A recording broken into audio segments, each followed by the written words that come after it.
राधे राधे, जय हिंद। आज हम आर्नियस समीकरण के बारे में अध्ययन करेंगे। तो आर्नियस समीकरण केमिकल काइनेटिक्स में हमने देखा है कि टेम्परेचर एक कॉन्सेप्ट आया था।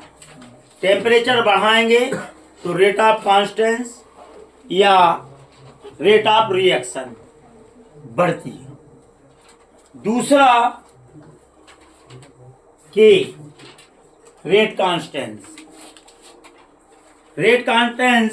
एक्टिव मास या द्रव्य अनुपाती के नियम पर लागू होता है। यह है सांद्रता या कंसंट्रेशन के बाद आया। दूसरा है रेट ऑफ रिएक्शन। इन तीनों में संबंध स्थापित करने वाला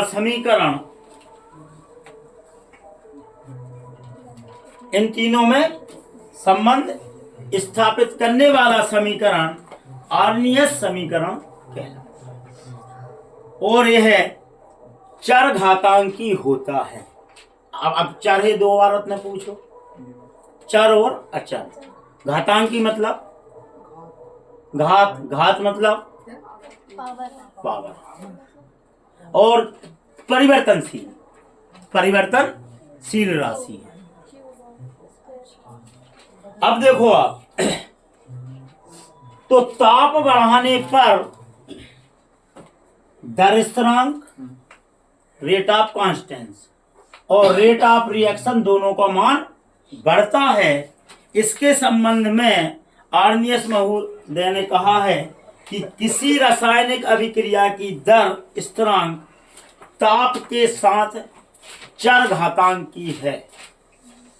10 डिग्री सेंटीग्रेड टेम्परेचर बढ़ाने पर अभिक्रिया 2 से 3 गुनी बढ़ जाती है। तो तीनों कॉन्सेप्ट को जोड़ दिया जाए तो के रेट ऑफ कॉन्स्टेंस, ए खुद आर्नियस शो कर रहे हैं, ए ई कुल एनर्जी माइनस ई ए एक्टिवेशन एनर्जी बटे, अब क्या रह गया, और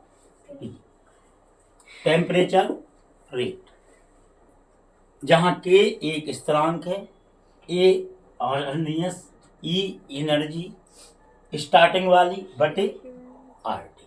इसे आर्नियस का समीकरण कहते हैं। अगर इसे हम लॉग लगा दें तो लॉग इन के बराबर लॉग इन ए ई लगा दो, ई ए बटे आर टी या लॉग के बराबर लॉग ए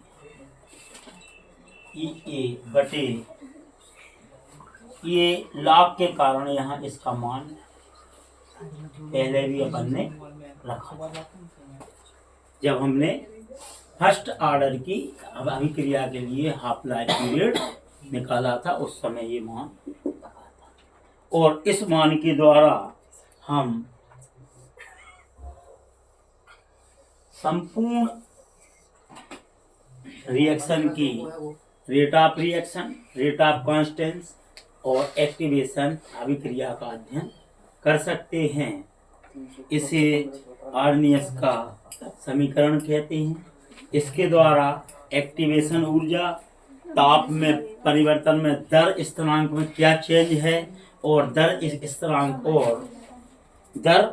स्थिरांक और एक्टिवेशन एनर्जी में क्या रिलेशनशिप है, इसके बारे में अध्ययन करते हैं या इसकी उपयोगिता होती है। अगर आपको पेपर में एक नंबर आता है कि आर्नियस का समीकरण लिखो, तो आपको केवल ये लिखना है, एक नंबर क्वेश्चन। रिक्त स्थान में आए, सही जोड़ी में आए या ऑब्जेक्टिव टाइप में। अगर आपके पास 3 नंबर या 2 नंबर का क्वेश्चन आए तो आपको यहां से log n तक और log तक का समीकरण लिखना है। इसके पहले ताप, एक्टिवेशन ऊर्जा, सक्रियण ऊर्जा और टेम्परेचर में संबंध बताने के लिए आर्नियस महोदय ने एक समीकरण दिया, वो निम्न है कि rate of Constance, A Arrhenius, E activation ऊर्जा, आर टी टेम्परेचर में परिवर्तन, क्योंकि वह चरघाती, तो इसका तो अभ्यास करना ही पड़ेगा। आज के लिए इतना ही काफी है। राधे राधे, जय।